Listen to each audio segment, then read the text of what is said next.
बिस्मिल्लाहिर्रहमानिर्रहीम। अल्लाहुम्मा सल्ली अला सय्यिदिना व मौलाना मुहम्मद व अला आलि सय्यिदिना व मौलाना मुहम्मद। अज़ीज़ तलबा व तालिबात, अस्सलामु अलैकुम व रहमतुल्लाह। हमारा आज का टॉपिक है एंटी डेरिवेटिव्स। इससे पहले आपने जितने भी टॉपिक्स पढ़े हैं उनका टारगेट था कि आपको डेरिवेटिव फाइंड करना सिखाया जाए और डेरिवेटिव की एप्लीकेशन बताई जाए। तो डेरिवेटिव फाइंड करने के मेथड और रूल्स और डेफिनेशन से डेरिवेटिव फाइंड करना, ये सारी बातें आप पीछे पढ़ चुके हैं। अब हम आते हैं एंटी डेरिवेटिव्स पर। एंटी जैसा कि नाम से लग रहा है कि ये डेरिवेटिव्स का एंटी है, यानी उलट प्रोसेस है। आप ऐसे समझ लें कि पहले आपको एक फंक्शन दिया होता था और आपको कहा जाता था कि इसका डेरिवेटिव फाइंड करें, तो आप उसके डेरिवेटिव्स के रूल लगा के आप डेरिवेटिव फाइंड कर लेते थे। और आपको पता है डेरिवेटिव भी एक नया फंक्शन बनता है ना। अच्छा, अब ये है कि आपको उलट इन्फॉर्मेशन दी, किसी फंक्शन का डेरिवेटिव दिया हुआ है और पूछा ये जाता है कि बताओ ये किसका डेरिवेटिव है। तो इसका मतलब ये है कि आपने जो डेरिवेटिव वाला प्रोसेस लिया था, आपको उसका कोई उलट प्रोसेस लगाएंगे तो आपको वो वाला फंक्शन मिलेगा जिसका ये डेरिवेटिव है। अब उलट प्रोसेस फ़िलहाल इस सेक्शन में हमारे पास कोई नहीं है। हम उसे चेक करेंगे डेरिवेटिव के तरीके से। हम गैस करेंगे, अच्छा जो फंक्शन दिया ये किसका डेरिवेटिव बन सकता है। तो हम हिट एंड ट्रायल से कुछ फंक्शन गैस करेंगे, जिसका डेरिवेटिव ये गिवन वाला फंक्शन बन जाएगा वो वाला फंक्शन इसका एंटी डेरिवेटिव कहलाएगा। मिसाल के तौर पे आपको एक्स स्क्वायर फंक्शन दे दिया जाता है और कहा जाता है हाँ जी बताएं एक्स स्क्वायर किसका डेरिवेटिव है। अब एक्स स्क्वायर के लिए आप आसानी से जानते हैं कि जो एक्स स्क्वायर है ये तो पॉलिनोमियल है ना, और आपको ये पता है कि जब आप डेरिवेटिव लेते हो एक पावर कम हो जाती है हमेशा। इसका मतलब ये कि एक्स स्क्वायर का डेरिवेटिव जो है ना एक्स की पावर 3 से आया हुआ है, क्योंकि एक्स की पावर 3 का डेरिवेटिव लेंगे तो वो आपके पास, आप जानते हैं कि वो क्या आता है, वो 3x स्क्वायर आता है। तो चूँकि यहाँ तो 3 नहीं है, तो अगर मैं इसको 3 से साथ डिवाइड कर दूँ, आप ये जानते हैं कि अगर आप एक्स क्यूब ओवर 3 का डेरिवेटिव लेंगे तो ये आपके पास, मैं फ़िलहाल डेरिवेटिव के लिए DER लिख रहा हूँ, अगर आप इसका डेरिवेटिव लेंगे तो ये आपके पास एक्स स्क्वायर, हाँ इसका डेरिवेटिव ये एक्स स्क्वायर बन जाता है। अब मैं फिर कह सकता हूँ कि एक्स स्क्वायर का अगर एंटी डेरिवेटिव लिया जाए तो वो क्या बनेगा, एक्स क्यूब ओवर 3। यानी अगर फ़िलहाल मैं एंटी डेरिवेटिव के लिए AD का सिंबल अप्लाई कर लूँ, AD का मतलब क्या है, एंटी डेरिवेटिव, तो आप कह सकते हैं कि anti derivative of x square is equal to x cube over 3। इसी तरह से अच्छा, अब एक और इंटरेस्टिंग बात है, अगर मैं एक्स क्यूब ओवर 3 के अंदर यहाँ पे +1 ऐड कर दूँ तो इससे आप क्या समझते हैं, अगर मैं यहाँ पर +1 ऐड कर दूँ और फिर डेरिवेटिव लूँ तो क्या कोई फ़र्क पड़ेगा डेरिवेटिव पर। तो आप बड़ी आसानी से पहचान सकते हैं कि चूँकि 1 का डेरिवेटिव 0 होता है, इसलिए फिर भी डेरिवेटिव इसका एक्स स्क्वायर रहेगा। मैं यहाँ 1 लगा दूँ, यहाँ 2 लगा दूँ, यहाँ 3 लगा दूँ, कोई भी यहाँ कांस्टेंट लगा दूँ तो उस कांस्टेंट से डेरिवेटिव में फ़र्क नहीं पड़ता। इसका मतलब ये कि जब मैं एक्स स्क्वायर का एंटी डेरिवेटिव लेता हूँ तो अब मुझे नहीं पता, यहाँ हो सकता है यहाँ कोई कांस्टेंट भी हो जो डेरिवेटिव लेने से गायब हो गया। तो यहाँ पर हो सकता है कि ये एक्स क्यूब +3 ओवर 3 +1 हो, और अगर यहाँ 2 है तो फिर यहाँ 2 आएगा, यहाँ 3 है तो यहाँ 3 आएगा। तो ये कांस्टेंट यहाँ पर कोई भी आ सकता है। इस वजह से यहाँ पर हम ये एज्यूम कर लेते हैं कि यहाँ पर एक आर्बिट्ररी कांस्टेंट है। आर्बिट्ररी कांस्टेंट का मतलब ये है कि वो कांस्टेंट कोई भी हो सकता है ना। तो इस वजह से फिर हम यहाँ पर क्या लेते हैं, हम यहाँ पर एक कांस्टेंट अपने पास से C मान लेते हैं कि C की वैल्यू कोई भी हो सकती है, और हम ये कहते हैं कि अगर एक्स क्यूब ओवर 3 + C का डेरिवेटिव लिया जाए तो वो आएगा एक्स स्क्वायर। और इसी तरह से अगर आप एक्स स्क्वायर का एंटी डेरिवेटिव लेते हैं तो वो आएगा एक्स क्यूब ओवर 3 + C। इसका मतलब जब ये है कि जब भी आप किसी फंक्शन के एंटी डेरिवेटिव लेंगे तो आप कैसे लेंगे, पहले वो एक्सप्रेशन लिखेंगे जिसका डेरिवेटिव लेने से एक्स स्क्वायर बन रहा था, फिर प्लस उसमें आप एक कांस्टेंट ऐड कर देते हैं। तो ये बेसिकली आपके पास जो है इसका प्रोसीजर है। अच्छा, अब इसमें आप ये देखें कि जो एंटी डेरिवेटिव वो यूनिक नहीं है। आपके पास डेरिवेटिव किसी भी फंक्शन के लिए हमेशा एक आता है, लेकिन एक्स स्क्वायर एंटी डेरिवेटिव देखें यहाँ बेशुमार आ रहे हैं, क्योंकि यहाँ सी 1 भी 2 भी 3 भी आप जितने मर्जी सी ले लें, बेशुमार सी ऐसे आ सकते हैं। लेकिन एक बात है कि आप यहाँ से जो भी सी लें, सी की एक वैल्यू के लिए एक फंक्शन बनेगा, सी की दूसरी वैल्यू के लिए दूसरा फंक्शन बनेगा, सी की तीसरी वैल्यू के लिए तीसरा फंक्शन बनेगा। लेकिन आप ये देखिए जितने भी एंटी डेरिवेटिव बन रहे हैं, सबका जब डेरिवेटिव लेंगे तो वो एक्स स्क्वायर ही आएगा। इसलिए कि इन तमाम एंटी डेरिवेटिव में फ़र्क सिर्फ कांस्टेंट का है। तो यहाँ से हमें ये पता चला कि अगर किसी फंक्शन के एंटी डेरिवेटिव्स में सिर्फ कांस्टेंट का फ़र्क हो तो उन सब के डेरिवेटिव्स एक ही आते हैं। ये पीछे हाँ, आप ऐसे समझ लें कि इसका मतलब ये हुआ एक फंक्शन के एंटी डेरिवेटिव्स एक से ज़्यादा हो सकते हैं। और दूसरी बात यह है कि अगर आपके पास किसी फंक्शन का एक एंटी डेरिवेटिव है, आप उसमें कोई कांस्टेंट ऐड कर दें, तो ऐड करने के बाद भी वो एंटी डेरिवेटिव रहता है, या कांस्टेंट माइनस कर दें तब भी वो एंटी डेरिवेटिव रहता है। तो एक बात तो ये हो गई कि आपके पास ऐसा हो सकता है कि एक फंक्शन के दो एंटी डेरिवेटिव हो, यानी एफ है तो एफ कैपिटल एफ का डेरिवेटिव लो वो भी स्मॉल एफ आ जाए, कैपिटल जी का डेरिवेटिव लो वो भी स्मॉल एफ आ जाए। मसलन अगर मैं एक्स स्क्वायर को स्मॉल एफ कहूँ तो मैं capital F of x for example मैं यहाँ कह सकता हूँ वो एक्स क्यूब ओवर 3 + 1 को कह सकता हूँ।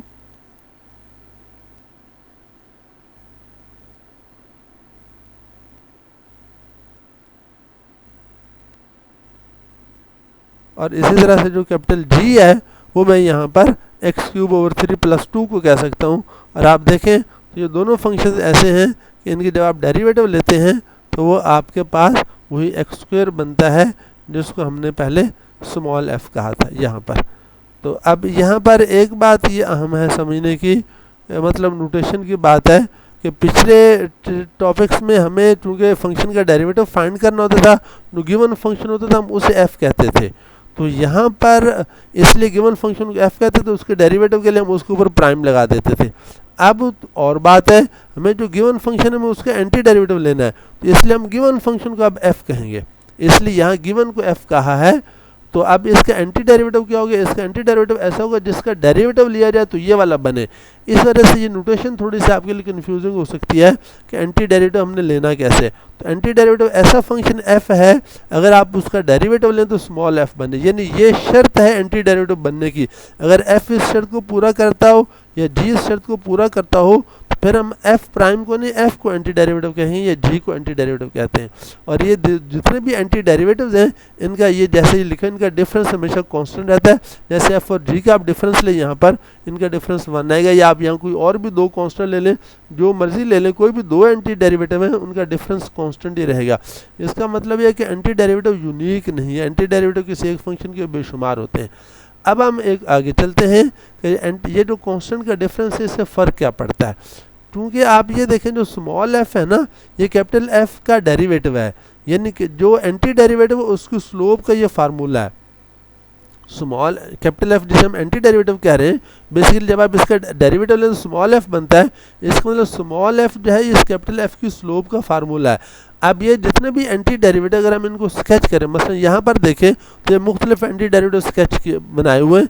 मसलन एक्स स्क्वायर था, उसका एक anti derivative x cube over 3, दूसरा एक्स क्यूब ओवर 3 + 1, तीसरा ये, चौथा ये, इस तरह से -1 -2 भी आप कर सकते हैं। ये सारे के सारे एक्स स्क्वायर के डेरिवेटिव हैं। अब अगर आप इनके ग्राफ बनाएं, मसलन आप एक्स क्यूब ओवर 3 का ग्राफ बनाएं तो वो ये वाला ग्राफ बनता है एक्स क्यूब ओवर 3 का।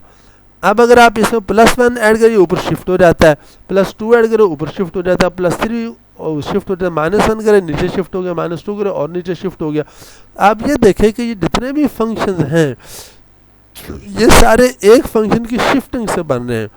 और शिफ्टिंग से बन रहे हैं। दूसरा ये कि अगर आप कोई भी पॉइंट लें, मसलन आप ये एक पॉइंट लें तो इस पॉइंट पर ये जितनी भी कर्व्स हैं इन सब के टेंजेंट्स आपस में पैरेलल बनेंगे। वजह यह है कि ये सब फंक्शन जो है ना इनका डेरिवेटिव सेम है। डेरिवेटिव का मतलब क्या है कि अगर आप इस पॉइंट पर इसकी टेंजेंट की स्लोप लें या इस फंक्शन की उसी कॉरेस्पॉन्डिंग पॉइंट यहाँ पर स्लोप लें या इसकी यहाँ पर स्लोप लें या इसकी आप यहाँ पर स्लोप लें या इसकी यहाँ पर स्लोप लें, ये चूँकि सेम एक्स वैल्यू है और इन सब का डेरिवेटिव सेम फंक्शन है, इसलिए इन सब की इस पॉइंट पर स्लोप सेम होगी। इसलिए आप यहाँ पर जितने भी टेंजेंट हैं वो सारे यहाँ पर पैरेलल बनते हैं। तो ये एक तरह से जो ये फैमिली ऑफ एंटी डेरिवेटिव्स बनी है, इस फैमिली की में कॉमन बात यह है कि आप कोई भी एक्स लेंगे उस एक्स पर इन तमाम फंक्शन के डेरिवेटिव की वैल्यू सेम होगी, या इनके ग्राफ्स लें उस पॉइंट पर इनके टेंजेंट लाइन स्केच करें तो तमाम टेंजेंट्स आपस में पैरेलल होंगे, क्योंकि उन टेंजेंट पैरेलल इसलिए होंगे कि उनकी स्लोप्स बराबर हैं और उनकी स्लोप जो है वो बेसिकली स्मॉल एफ की वैल्यू बनती है और स्मॉल एफ जो है वो सब इन सब का डेरिवेटिव स्मॉल एफ बनता है। तो इस तरह से आपको ज्योमेट्रिकली भी बता दिया कि जो फैमिली ऑफ एंटी डेरिवेटिव्स है वो ज्योमेट्रिकली आपस में कैसे कनेक्टेड है और अलजेब्राइकली यहाँ पर वो फैमिली में क्या डिफरेंस है। तो अलजेब्रा फार्मूलों के हिसाब से डिफरेंस उनमें सिर्फ कांस्टेंट का है और ग्राफिकली उनमें डिफरेंस सिर्फ इतना है कि वो शिफ्टेड फंक्शंस हैं फैमिली के सारे मेंबर, और इस शर्त के साथ कि हर पॉइंट कोई भी आप एक्स की वैल्यू लें उस एक्स पर पूरी फैमिली के हर मेंबर के स्लोप सेम होगी, यानी टेंजेंट की स्लोप सेम होगी, सारे सब के टेंजेंट्स आपस में पैरेलल होंगे। तो ये कॉन्सेप्ट है एंटी डेरिवेटिव्स का। अब ये है कि एंटी डेरिवेटिव का कोई खास फार्मूला नहीं है, सिर्फ हम गेस करते हैं। मतलब मेरे पास साइन एक्स है, अब मुझे साइन एक्स का एंटी डेरिवेटिव चाहिए, तो आप सोचें जरा कि वो कौन सा फंक्शन जिसका डेरिवेटिव लेते हैं साइन बनता है। तो आप जानते हैं कॉस का डेरिवेटिव लो तो माइनस साइन आता है, तो आप कॉस का माइनस लगा दो, तो इसका मतलब माइनस कॉस का डेरिवेटिव लो तो साइन आता है, तो साइन का एंटी डेरिवेटिव क्या हो जाएगा, फिर माइनस कॉस हो जाएगा। इस तरह से आपके पास माइनस कॉस कैपिटल एफ, आप माइनस कॉस को कंसिडर कर लें। अब अगर आप इस एफ का डेरिवेटिव लें तो देखिए वो स्मॉल एफ बन गया है, तो इस वजह से जो कैपिटल एफ है ये स्मॉल एफ का एंटी डेरिवेटिव कहलाएगा। तो ये चीज़ आगे इसी तरह से 1/x है। अब 1/x आप गैस करें किसका डेरिवेटिव हो सकता है, तो आप जानते हैं log x मॉड का डेरिवेटिव लें तो 1/x आता है, ये आप पीछे पढ़ चुके हैं। तो हम बेसिकली ये एंटी डेरिवेटिव सिर्फ उन्हीं फंक्शंस के ले सकते हैं जिनको हम पहले से जानते हों कि वो किन के डेरिवेटिव्स हैं। तो अब 1/x हमें पहले से पता है कि log x का भी है और log x मॉड का भी है डेरिवेटिव, लिहाजा हम क्या कह सकते हैं कि इसका मतलब ये हुआ कि 1/x का जो एंटी डेरिवेटिव है log of x mod plus c बनेगा, और इस तरह से ये चीज़ हमारे पास आ जाती है। तो एंटी डेरिवेटिव ये फंक्शन है, x मॉड है, अगर x पॉजिटिव है तो x मॉड की जगह x आ जाएगा, x नेगेटिव है तो x मॉड की जगह माइनस x आ जाएगा। तो ये basically piecewise defined anti derivative बन गया। अच्छा, इसी तरह से हमारे पास ऊपर xn है तीसरा फंक्शन जिसमें n-1 के बराबर नहीं है। अब आप गैस करें जैसे x² था तो वो डेरिवेटिव बना था x³/3 का, तो xn किसका डेरिवेटिव बनेगा, फिर x³/3 का मतलब पावर में एक बढ़ा के वही नंबर नीचे लगा दो, तो xn फिर किसका डेरिवेटिव बनेगा, x⁻n+1/n+1 का। आप इसका डेरिवेटिव लेके देखें, फार्मूला लगाएं डेरिवेटिव का, आप देखेंगे ये xn बनता है। तो इस तरह से हमें ये पता चल गया कि xn के एंटी डेरिवेटिव ये एक्सप्रेशन है। तो यूँ हम यहाँ पर जो वेल नोन फंक्शंस हैं उनके एंटी डेरिवेटिव लेकर ये हम एक टेबल बना सकते हैं बड़ी आसानी से। हम जानते हैं कि माइनस कॉस जो है माइनस कॉस का डेरिवेटिव लें तो साइन आता है ना, लिहाजा साइन का एंटी डेरिवेटिव माइनस कॉस हो गया। टेंजेंट का डेरिवेटिव लो सेकंड स्क्वायर आता है, सेकंड स्क्वायर का एंटी डेरिवेटिव टेंजेंट हो गया। इस तरह से ये सारे टेबल हम बना सकते हैं। और इसका डेरिवेटिव ले तो xn आता है, लिहाजा xn का एंटी डेरिवेटिव ये हो गया। इसका डेरिवेटिव ले तो 1/x आता है, इसका एंटी डेरिवेटिव ये x का डेरिवेटिव लो तो ये x आता है, उसका एंटी डेरिवेटिव भी यही आएगा। इस तरह से ये पूरा टेबल आप कंप्लीट कर सकते हैं।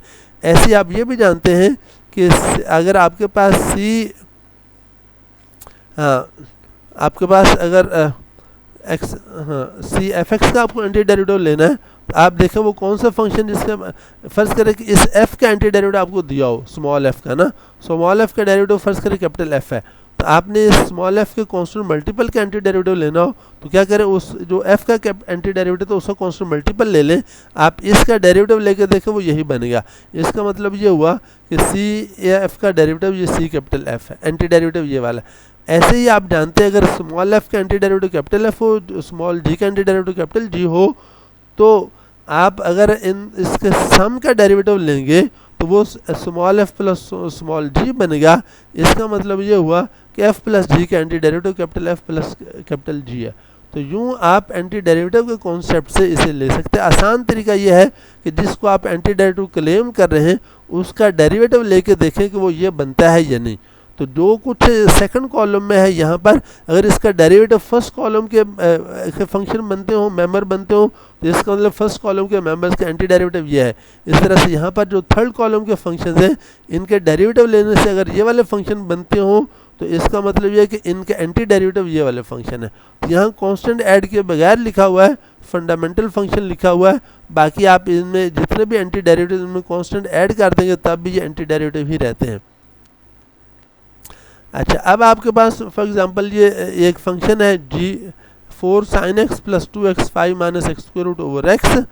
अब आपको ये फंक्शन दे दिया गया है और आपको कहा जाता है कि वो फंक्शन जी फाइंड करे जिसका डेरिवेटिव ये है, यानी आपने जी का एंटी डेरिवेटिव यहाँ पे फाइंड करना है, यानी इस फंक्शन का आपने एंटी डेरिवेटिव फाइंड करना।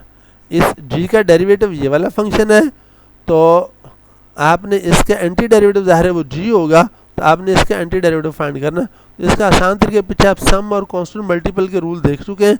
अगर आपको साइन एक्स के एंटी डेरिवेटिव का पता हो तो आप वो यहाँ इस्तेमाल कर लें जी बनाने में, और इस तरह से x5 का एंटी डेरिवेटिव का पता हो और आपके पास इसको अलग अलग स्प्लिट कर लें 3 टर्म्स में ना, क्योंकि आप सम का रूल और कांस्टेंट मल्टीपल का रूल 2 रूल पढ़ चुके हैं। ये 2 रूल, इन 2 रूल्स को आप अप्लाई कर सकते हैं। ये जो एक्सप्रेशन दिए हो इसे स्प्लिट कर लें अलग अलग, तो ये आपके पास 3 टर्म्स बन जाती हैं 4 sin x plus 2x 4 minus 1 over x square root. अब आपने इसका एंटी डेरिवेटिव लेना है, इसके लिए आप ऊपर टेबल देख लें।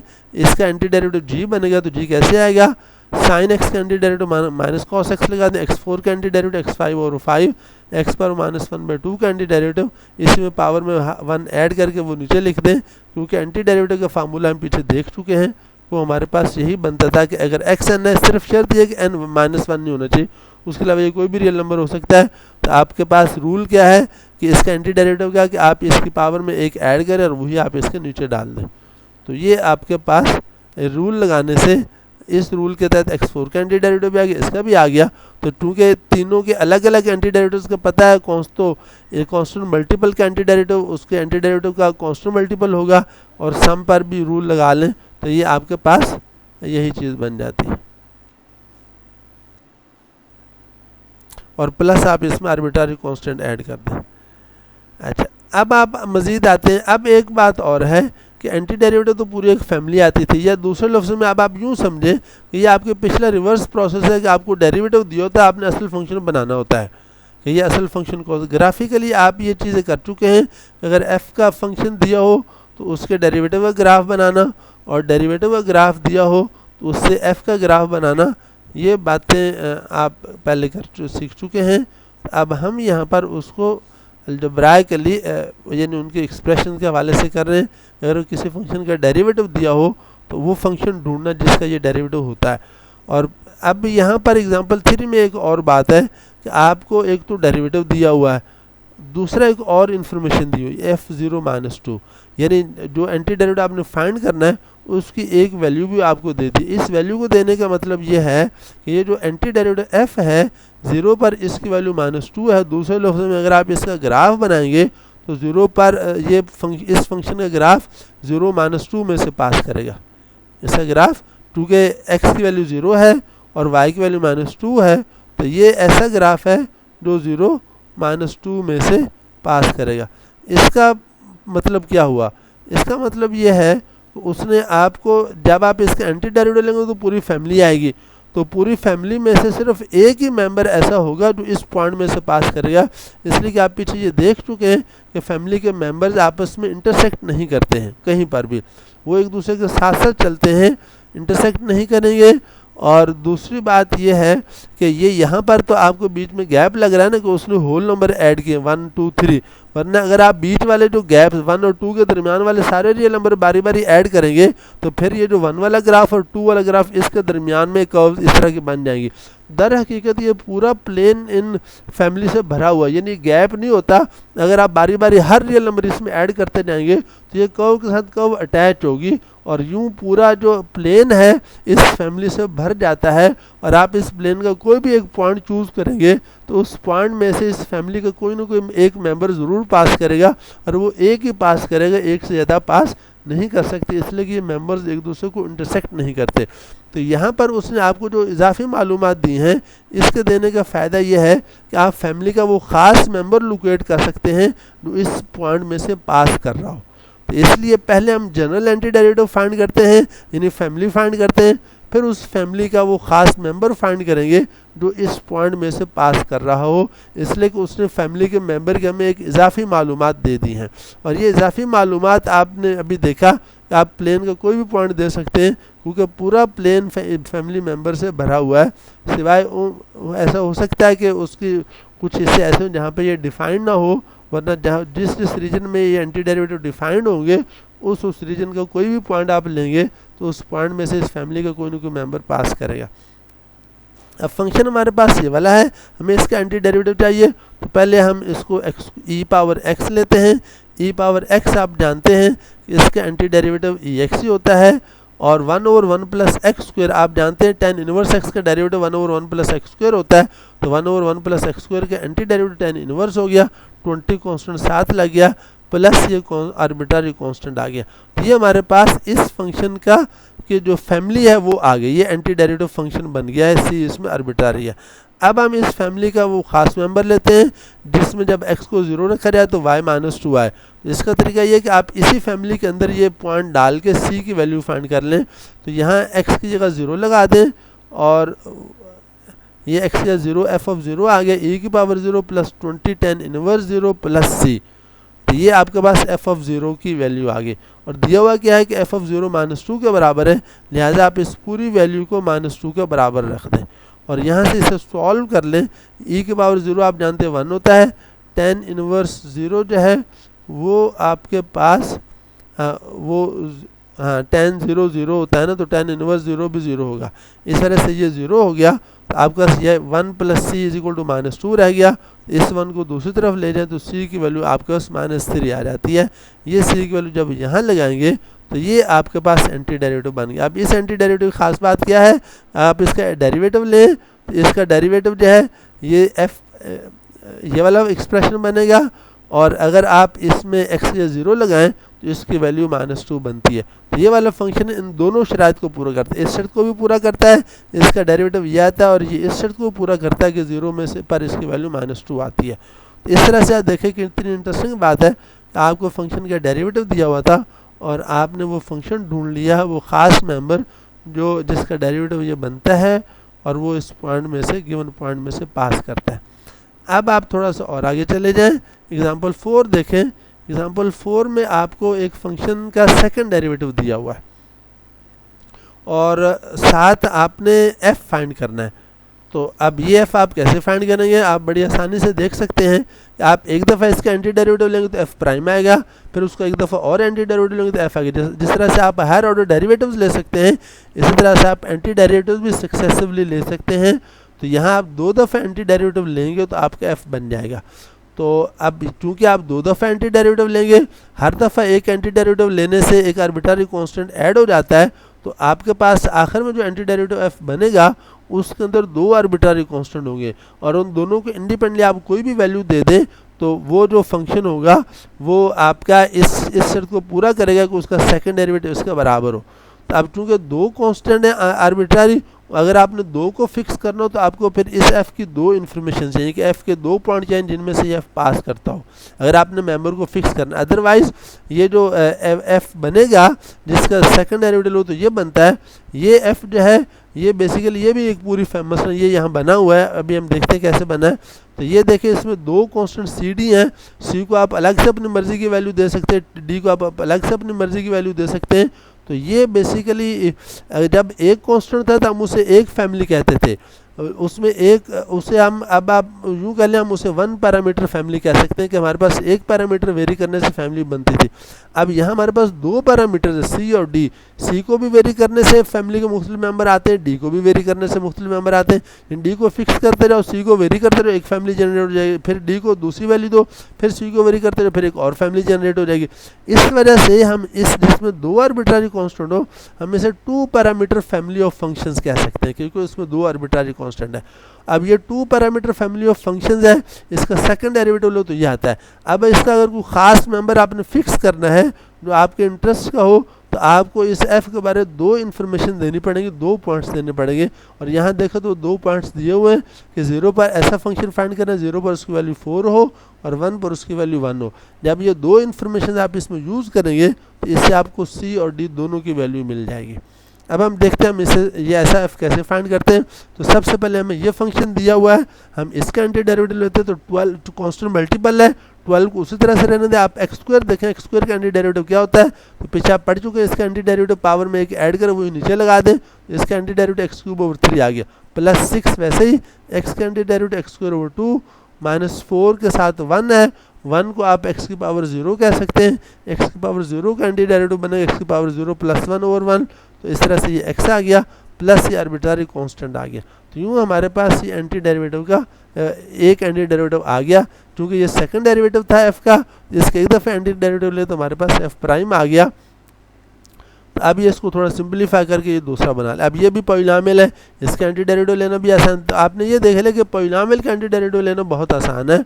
इस तरह ट्रिग्नोमेट्रिक फंक्शंस हैं उनका एंटी डेरिवेटिव लेना भी आसान है, क्योंकि उनके डेरिवेटिव हमें नोन होते हैं, वेल नोन होते हैं।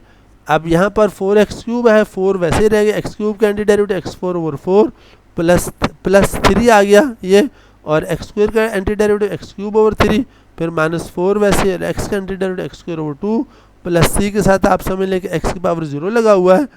तो x की पावर 0 का जो एंटी डेरिवेटिव होगा वो उसी तरह से जैसे पीछे हमने पढ़ा रूल लगाएंगे। तो x की पावर 0 प्लस 1 ओवर 1 cx आ गया प्लस एक और आर्बिट्ररी कांस्टेंट d आ जाए, क्योंकि हम ये एंटी डेरिवेटिव ले रहे हैं। अब इसे सिंप्लीफाई करें तो ये एक्सप्रेशन आपके पास बन गया। अब ये आपके पास जनरल एंटी डेरिवेटिव है।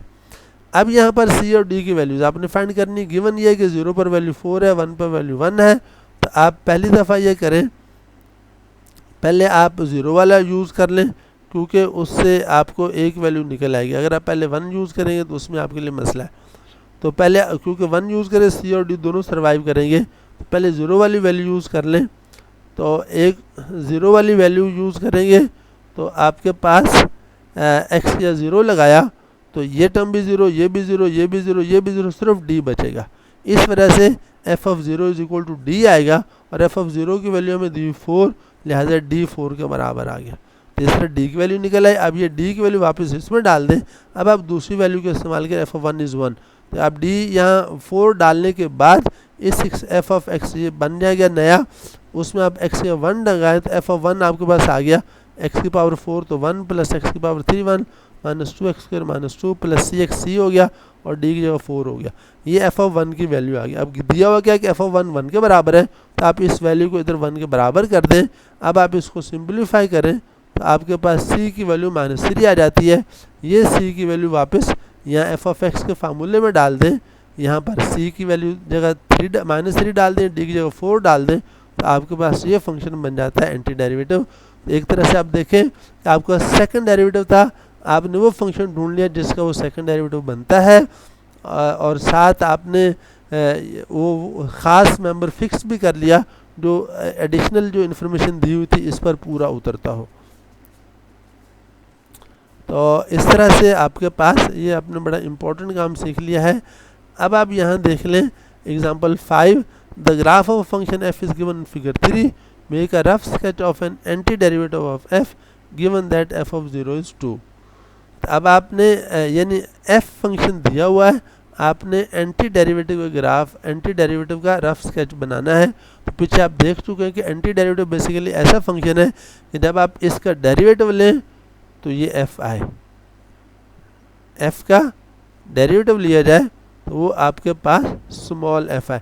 यानी यूँ समझें कि f ऐसा फंक्शन है जिसकी स्लोप का फार्मूला ये स्मॉल f है, क्योंकि इसका डेरिवेटिव लें तो f बनता है ना। तो एक तरह से आपको जो फंक्शन आपने बनाना है ये स्मॉल एफ उसकी स्लोप का फार्मूला है। स्लोप के फार्मूले को देख के आपने असल फंक्शन बनाना है कि जिसका डेरिवेटिव लिया जाए तो ये वाला बन जाए। अब इसके लिए काम बड़ा आसान है। अच्छा, साथ ये भी उसने कह दिया कि ये जो आपने फंक्शन बनाना है एंटी डेरिवेटिव 0 पर उसकी वैल्यू 2 है, इसका मतलब x इक्वल टू 0 पर 2 रख लें तो ये फंक्शन कैपिटल F ये इस पॉइंट में से पास करता है, तो हम इस पॉइंट से इसको शुरू कर लेते हैं। अब शुरू कैसे करना है, स्लोप के बारे आप पहले पढ़ चुके हैं कि फंक्शन की स्लोप अगर पॉजिटिव हो तो फंक्शन इंक्रीजिंग होता है, अगर स्लोप नेगेटिव हो तो फंक्शन डिक्रीजिंग होता है। ठीक है, तो यहाँ देखें, और अगर स्लोप 0 हो तो वहाँ पर जहाँ पर फंक्शन की स्लोप 0 होगी वहाँ उसका हॉरिजॉन्टल टेंजेंट बनता है ना, और वहाँ पर फंक्शन टर्न भी लेता है। तो इस तरह से आप देखें, यहाँ से अब आपके पास असल फंक्शन ये स्मॉल एफ दिया हुआ है। स्मॉल एफ देखें तो 0 से लेके 2 तक, 0 से लेके 1 तक इसकी ये स्लोप पॉजिटिव है। इसका मतलब ये है कि जिस फंक्शन का ये डेरिवेटिव है वो फंक्शन नेगेटिव है ये स्लोप ना, और 1 पर स्लोप 0 हो गई है। इसका मतलब ये है कि ये फंक्शन 0 से लेके 1 तक डिक्रीजिंग हो, क्योंकि उसकी स्लोप नेगेटिव है। तो आप ये देखें, हम 0 से लेके 1 तक इसको डिक्रीजिंग बनाते हैं यहाँ इस पॉइंट तक। उसके बाद 1 पर चूँकि स्लोप 0 है, इसका मतलब कि 1 पर उसका टेंजेंट हॉरिजॉन्टल होना चाहिए। हॉरिजॉन्टल टेंजेंट बनाने के लिए फंक्शन का टर्न लेना ज़रूरी है। इसका मतलब कि हम इस 1 पर उसे टर्न दे दें, यानी पहले अगर डिक्रीजिंग था टर्न लेने का मतलब अब वो इंक्रीजिंग बन जाएगा, अगर पहले इंक्रीजिंग हो तो टर्न लेने का मतलब वो डिक्रीजिंग बन जाएगा। तो यहाँ पर तो दूसरे लफ्ज़ में जहाँ स्लोप अपना साइन चेंज करती है वहाँ असल फंक्शन अपना टर्न ले लेता है। तो 1 पर जो f ये स्लोप फंक्शन है ना हमारे कैपिटल F का, तो इसका साइन चेंज हो रहा है, नेगेटिव से पॉजिटिव हो रहा है, लिहाजा कैपिटल F इस पॉइंट पर टर्न ले लेगा, यानी पहले डिक्रीजिंग है, चूँकि पहले नेगेटिव है तो ये डिक्रीजिंग है, अब स्लोप फंक्शन पॉजिटिव हुआ तो ये फंक्शन इंक्रीजिंग हो गया, इसलिए यहाँ से टर्न लेके आपने उसको बढ़ा लिया ऊपर। ये टेंजेंट इसका यहाँ पर हॉरिजॉन्टल बन रहा है, तो ये अब इंक्रीजिंग। अब ये कब तक इंक्रीजिंग रहेगी, जब तक स्लोप पॉजिटिव है। अब देखें स्लोप 1 से लेके 3 तक पॉजिटिव है, 1 से 3 तक स्लोप पॉजिटिव है, लिहाजा इस 1 से लेके ये 1 2 और ये 3, तो ये 3 तक, ये आपके पास 3 खड़ा है, 3 तक स्लोप पॉजिटिव है। तो जब तक स्लोप पॉजिटिव है तब तक आपने इसे इंक्रीजिंग बनाना है। इसका मतलब ये हुआ कि 1 से लेके 3 तक हम इस फंक्शन को इंक्रीजिंग बनाएंगे 1 से, क्योंकि इस दौरान में स्लोप इसकी पॉजिटिव है, इसलिए अब आप यहाँ 1 से लेके 3 तक आप इसे बढ़ाते जाएं। अब एक बात और है कि यहाँ स्लोप टर्न ले रही है ना, जब स्लोप टर्न ले रही हो इसका मतलब ये स्लोप की मैक्सिमम वैल्यू है, क्योंकि स्लोप बढ़ती गई मैक्सिमम वैल्यू पे पहुँच के फिर कम होनी शुरू हुई। अब आप जानते हैं स्लोप बढ़ने का मतलब ये होता है आपका जो टेंजेंट है ना उसका एंगल बढ़ रहा है, यानी यहाँ टेंजेंट देखे उसका एंगल 0 था, यहाँ पर अगर टेंजेंट बनाए तो उसका एंगल थोड़ा ज़्यादा हो गया, अगले पॉइंट बनाए तो उसका एंगल और ज़्यादा हो गया। इसका मतलब ये हो कि इस पॉइंट तक जो टेंजेंट है वो मैक्सिमम एंगल लेता है। इसका मतलब कि इस पॉइंट तक जो टेंजेंट है जितना उसने टर्न लेना था ले लेगा, उसके बाद चूँकि स्लोप कम होना शुरू होगी, इसका मतलब अब टेंजेंट वापस मुड़ना शुरू हो जाता है और टेंजेंट के एंगल अब कम होना शुरू हो जाता है। इसलिए ये पॉइंट बड़ा इंपॉर्टेंट है, जहाँ पर स्लोप मैक्सिमम होती है, कि जो जहाँ स्लोप मैक्सिमम है इसका मतलब कि वहाँ टेंजेंट ने मैक्सिमम काउंटर क्लॉकवाइज टर्न ले लिया है। अब इस पॉइंट के बाद टेंजेंट ने वापस आना शुरू कर दिया, क्योंकि स्लोप कम होनी शुरू हो गई।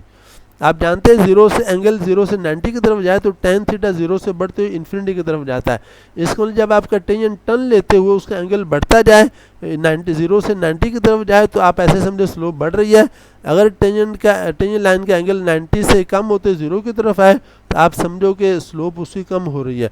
तो चूँकि 1 से लेकर 2 तक स्लोप मुसलसल बढ़ रही है, लिहाजा 1 से 2 तक हम अपनी कर्व ऐसे बनाएंगे कि जैसे वो राइज कर रही है उसका टेंजेंट टर्न ले रहा है ना, बढ़ रहा है, एंगल उसका बढ़ रहा है, और 2 से 3 तक स्लोप कम हो रही है और 3 पे आके फिर स्लोप 0 होगी। 0 का मतलब कि टेंजेंट की लाइन फिर टेंजेंट हॉरिजॉन्टल हो गया। इसका मतलब ये है कि एक पीक स्लोप के बाद हमने टेंजेंट को वापस मोड़ना है और उसे 0 स्लोप पर लेके आना है। ठीक है, तो ये 0 स्लोप पे आ गया। इसके बाद आपके पास फिर आगे देखें तो 3 से ऑनवर्ड फिर सारे थ्रू आउट स्लोप नेगेटिव है, लिहाजा फंक्शन आपका डिक्रीजिंग होगा। तो इसलिए 3 के बाद देखें तो हमने फंक्शन को डिक्रीजिंग कर दिया है। अगेन यहाँ पर देखें तो ये डिक्रीज होते होते ख़ास लेवल पे आके फिर उसने बढ़ना शुरू कर दिया है। इसका मतलब ये हुआ कि अगेन जो टेंजेंट का रुख था वो हमें पहले टेंजेंट डिक्रीजिंग स्लोप की तरफ था, यानी आप डिक्रीजिंग स्लोप इंक्रीज करती है अगर टेंजेंट काउंटर क्लॉकवाइज मुड़ता जाए, और स्लोप डिक्रीज करती है अगर टेंजेंट आपका क्लॉकवाइज मुड़ता जाए। तो यहाँ पर ये था कि यहाँ तक आने में आपने चूँकि स्लोप डिक्रीज कर रही थी तो टेंजेंट आपने काउंटर क्लॉकवाइज मोड़ा है, यहाँ से फिर आप टेंजेंट को क्लॉकवाइज मोड़ा था, यहाँ स्लोप बढ़ना शुरू होगी क्योंकि ये देखें यहाँ से फंक्शन इंक्रीजिंग है। तो इस वजह से आपके स्लोप आपकी नेगेटिव है तो फंक्शन तो होगा डिक्रीजिंग, लेकिन स्लोप ने यहाँ से बढ़ना शुरू कर दिया, इस तरह से आप टेंजेंट को मोड़ना शुरू कर देंगे और टेंजेंट आपका काउंटर क्लॉकवाइज मुड़ना शुरू। काउंटर क्लॉकवाइज का मतलब आप समझ सकते हैं, बस ये 0 था, यहाँ पर अगर आप टेंजेंट देखें तो ये आ गया, यहाँ पर आप देखें तो टेंजेंट आपका थोड़ा सा और मुड़ गया इस तरह से, और यहाँ देखें तो आपका टेंजेंट उल्टी तरफ मुड़ गया। यहाँ पर ये था यहाँ से यहाँ तक आने में आपका टेंजेंट यूँ मुड़ रहा है इस रुख पर, और ये रुख जो है वो क्लॉकवाइज है। इस पीक से लेके इस पॉइंट तक आपका टेंजेंट क्लॉकवाइज मुड़ता है। इस पीक से आगे देखें, अब ये पहले यूँ था, अब ये यूँ हो गया, अब यहाँ टेंजेंट देखें यूँ हो गया, तो इस पॉइंट से आगे आपका जो टेंजेंट है वो इस रुख पे मुड़ रहा है। जब टेंजेंट आपका काउंटर क्लॉकवाइज मुड़े तो आप समझो कि उसकी स्लोप बढ़ रही है। इस वजह से इस पॉइंट के राइट साइड पर स्लोप हमने बढ़ानी है असल कर्व की, क्योंकि यहाँ देखें तो स्लोप इंक्रीजिंग है, और इस पॉइंट के लेफ्ट पर यहाँ से लेके यहाँ तक देखें, यहाँ से लेके यहाँ तक इन दो पॉइंट्स के दरमियान स्लोप मुसलसल डिक्रीजिंग है। ठीक है, जब स्लोप मुसलसल डिक्रीजिंग है तो इन दोनों पॉइंट्स के दरमियान टेंजेंट जो है वो हमेशा क्लॉकवाइज रुख पे मुड़ेगा। इसलिए आप इस पॉइंट से ऑनवर्ड लेके यहाँ तक देखें तो टेंजेंट मुसलसल आपका इधर मुड़ रहा है, इसलिए जिस तरफ टेंजेंट मुड़ता है कर्व उसी तरफ मुड़ता है, ये बात ध्यान में रखें। आप देखें इस पॉइंट से कर्व किधर मुड़ रही है, कर्व इस रुख पर मुड़ रही है, और ये रुख यानी कर्व आपकी यूँ मुड़ रही है, ये इस रुख पर मुड़ रही है, और ये रुख आप जानते हैं ये क्लॉकवाइज रुख है। और यहाँ से ऑनवर्ड देखें तो आप भी कर्व इस रुख पर यूँ मुड़ रही है, ये आपका काउंटर क्लॉकवाइज है। तो जिस हिस्से में आपकी स्लोप फंक्शन डिक्रीजिंग हो उस हिस्से में आपने अपने फंक्शन को क्लॉकवाइज टर्न ले करवाना है, जिस हिस्से में स्लोप इंक्रीजिंग हो वहाँ आपने अपने फंक्शन को काउंटर क्लॉकवाइज टर्न करवाना है ताकि उसके साथ वो कंसिस्टेंट हो जाए। ठीक है, तो ये था कि आपको फंक्शन स्लोप फंक्शन दिया हुआ था, उसकी हेल्प से आप असल फंक्शन कैसे बनाते हैं। अब हम इसकी एप्लीकेशन देख लेते हैं। एप्लीकेशन में ये है कि आपका रेक्टिलिनियर मोशन है, आप जानते हैं कि डिस्टेंस फंक्शन का डेरिवेटिव लो एक दफ़ा तो वेलोसिटी आ जाती है, वेलोसिटी फंक्शन का डेरिवेटिव लो तो एक्सेलरेशन आ जाता है, और पीछे आप ये पढ़ते रहेंगे अगर डिस्टेंस फंक्शन दिया हो तो किसी पॉइंट ऑफ टाइम पर उसकी वेलोसिटी फाइंड करना या एक्सेलरेशन फाइंड करना। अब ये एंटी डेरिवेटिव चूँकि डेरिवेटिव उलट प्रोसेस है तो आपको एक्सेलरेशन दिया होगा, आपने वेलोसिटी फाइंड करनी होगी, फिर वेलोसिटी दी हो तो आपने डिस्टेंस फाइंड करना होगा। इस तरह से ये प्रॉब्लम आपके पास एंटी डेरिवेटिव की एप्लीकेशन है। A particle moves in a straight line and has acceleration given by at is this, its initial velocity is this and its initial displacement is this, find its position function st। यानी आपने anti derivative ये st function बनाना है। तो आप जानते हैं जो a function है, अब आपको यहाँ चूँकि वेलोसिटी दे दी है तो वेलोसिटी एक्सेलरेशन का एंटी डेरिवेटिव है, तो सबसे पहले आप वेलोसिटी फंक्शन पूरा बनाएंगे, फिर आप उससे डिस्प्लेसमेंट फंक्शन बनाएंगे। तो हम इस a का जो है a बेसिकली आप इसे v प्राइम t कह सकते हैं। अब हम देखते हैं कि ये फंक्शन जो एक्सेलरेशन किसका डेरिवेटिव, क्योंकि ये वेलोसिटी का डेरिवेटिव है, तो अब अगर हमें इसके एंटी डेरिवेटिव का पता चले वही वेलोसिटी फंक्शन बन जाएगा। तो अब हम देखते हैं वी टी, तो टी का anti derivative T square over 2 लगा दिया, 4 कांस्टेंट है, इसका एंटी डेरिवेटिव 4t आ गया प्लस c आ गया। तो ये हमारे पास एंटी डेरिवेटिव का जनरल फार्मूला बन गया। अब वेलोसिटी के बारे में एक इन्फॉर्मेशन दी कि 0 पर उसकी वैल्यू -6 है, ये इन्फॉर्मेशन इसमें इस्तेमाल करके आप c की वैल्यू फाइंड कर सकते हैं। वो c की वैल्यू -6 आती है, पहले हम ये कर चुके हैं। वी टी की जगह 0 लगाएं तो v ऑफ 0 इधर भी 0 लगाया, ये 0 ये भी 0 प्लस c बच गया, तो v ऑफ 0 c के बराबर आ गया। तो v0 चूँकि -6 है लिहाजा c भी आपका -6 हो गया। इस तरह से c की वैल्यू यहाँ लगाएं, ये आपका वी टी वेलोसिटी फंक्शन बन गया। अब आगे डिस्प्लेसमेंट फंक्शन बनाना है। अब देखें ये किसका एंटी डेरिवेटिव है, तो वी टी यहाँ देखें 3t स्क्वायर देखें तो t स्क्वायर, हाँ इसका एंटी डेरिवेटिव लेना है तो t स्क्वायर का anti derivative t cube over 3 और t का anti derivative t square over 2 और -6 का -6t प्लस ये कांस्टेंट। तो इस फंक्शन के एंटी डेरिवेटिव हमारा ये डिस्प्लेसमेंट बन गया है।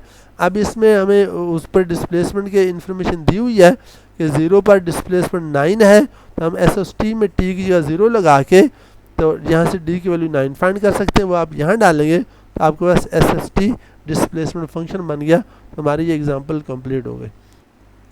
ये एंटी डेरिवेटिव की पहली एग्जांपल थी। इसी तरह से दूसरी एग्जांपल है, a ball is thrown upward with a speed of 48 feet per second from the edge of a cliff for 432 feet height above the ground. Find its height above the ground t seconds later. When does it reach its maximum height? When does it hit the ground? तो आपके पास पहले ball को नीचे से ऊंचाई की तरफ फेंका जाता है। जिस जगह से फेंका जाता है वो जगह ज़मीन से 432 फीट की हाइट पर है, और जिस स्पीड से फेंका जाता है वो 48 फीट है, यानी इनिशियल जो स्पीड है वो 48 है। तो हमें हाइट का जो है अबव द ग्राउंड टी यानी उसका हाइट का फार्मूला बनाना है, और ये भी बताना है मैक्सिमम हाइट पर वो कब पहुंचेगी, और ये भी बताना है कि वो बॉल ग्राउंड को कब हिट करेगी। अब हमें ये पता है कि ये फीट पर सेकंड में सारी चीज़ें दी फीट में दी हुई हैं, तो हमें ये पता है कि उस पर एक्सेलरेशन जो अप्लाई होता है जब आप किसी बॉडी को फेंकते हैं अपवर्ड, तो ग्रेविटेशनल फोर्स की वजह से डाउनवर्ड एक्सेलरेशन आता है, अप्लाई होता है। उस एक्सेलरेशन का हमें पता है। जैसे एग्जांपल 6 में हमें एक्सेलरेशन का पता था, तो हमने वेलोसिटी और डिस्प्लेसमेंट दोनों फाइंड कर लिए थे। अब यहाँ पर भी हमें पता है ग्रेविटेशनल फोर्स की वजह से जो एक्सेलरेशन जनरेट होता है एम के सिस्टम में -9.8 मीटर पर सेकंड है, और ये फीट सेकंड ब्रिटिश सिस्टम में ये एक्सेलरेशन की value -32 feet per second square होती है। तो ये हमारे पास एक्सेलरेशन का फार्मूला आ गया -32, और एक्सेलरेशन चूँकि वेलोसिटी का डेरिवेटिव होता है लिहाजा आपके पास ये dv/dt बन गया। तो यहाँ से आपके पास ये आप इसका -32 का एंटी डेरिवेटिव लें, -32 का एंटी डेरिवेटिव -32t हो गया प्लस आर्बिट्ररी कांस्टेंट, ये वेलोसिटी का जनरल फार्मूला हो गया। गिवन ये है कि इनिशियली उसे 48 फीट पर सेकंड की स्पीड से फेंका गया है, इसका मतलब कि इनिशियली स्पीड v0 48 है। तो ये आप इंफॉर्मेशन इसमें फीड कर दें तो आपको c की वैल्यू मिल जाती है, और वो c की वैल्यू 48 आती है। यूँ आपके पास वेलोसिटी का फंक्शन बन गया -32t प्लस 48।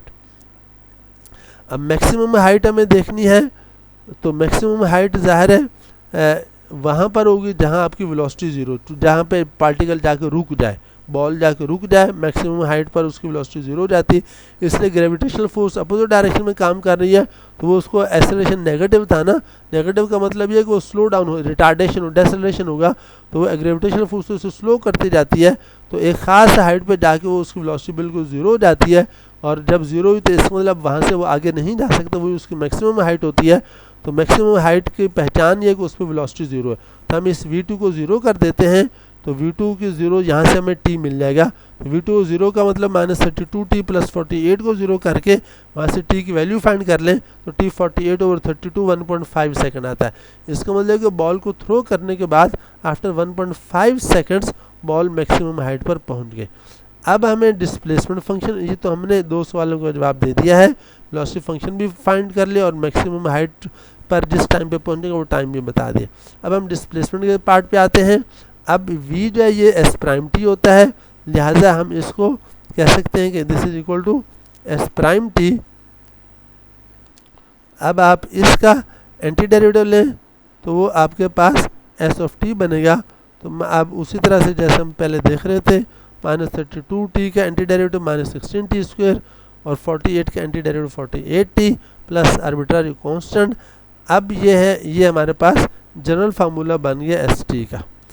अब हमें दिया हुआ ये था कि जब उसने अपनी मोशन स्टार्ट की थी इनिशियली, तो उस वक्त बॉल 432 फीट की हाइट पर थी, यानी जिस पॉइंट से आपने बॉल को ऊपर फेंका था वो पॉइंट इतनी हाइट पर था।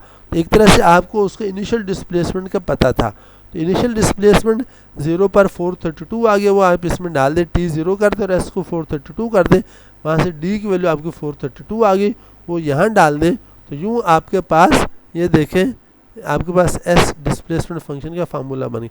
अब आप देखें बज़ाहिर प्रॉब्लम कितना पेचीदा है प्रैक्टिकली रियल लाइफ के एतबार से, लेकिन मैथमेटिकली कितना सिंपल है। आपने जस्ट एक कांस्टेंट का एंटी डेरिवेटिव लिया है, उससे लीनियर फंक्शन बन गया, फिर आपने उस लीनियर फंक्शन का एंटी डेरिवेटिव लिया, सेकंड डिग्री पॉलिनोमियल बन गया। जस्ट 2 दफ़ा एंटी डेरिवेटिव लिए हैं और इनिशियल इन्फॉर्मेशन जो थी कि इनिशियल हाई वेलोसिटी जो थी उसका वो फीड की इसमें, उस एक कांस्टेंट की वैल्यू आ गई, और इनिशियल हाइट आपने इसमें दिया तो उससे दूसरे कांस्टेंट की वैल्यू आ गई, और इस तरह से आपके पास इस फंक्शन का फार्मूला बन गया है। तो ये बड़ी इंटरेस्टिंग बात है, बड़ा सिंपल मैथमेटिक्स यूज़ करके आपने इतना complicated real life problem solve कर लिया। अब वो कहता है कि आप वो टाइम बताएं जिस टाइम पर ये बॉल ग्राउंड को हिट करेगी, और ज़ाहिर जब हिट करेगी तो उस वक्त एस इसका 0 होना चाहिए, लिहाजा आप इसको 0 के बराबर करके इसको सॉल्व कर लें। 0 को बराबर करने से क्वाड्रेटिक इक्वेशन बन जाती है। यहाँ से आप इसको रूट ले लें t, तो ये t आ गया।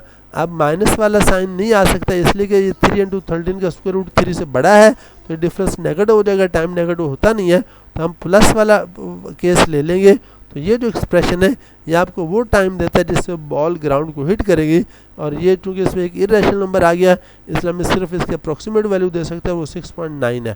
तो ये उसने ग्राफ में उसकी ट्रैजेक्टरी शो की हुई है।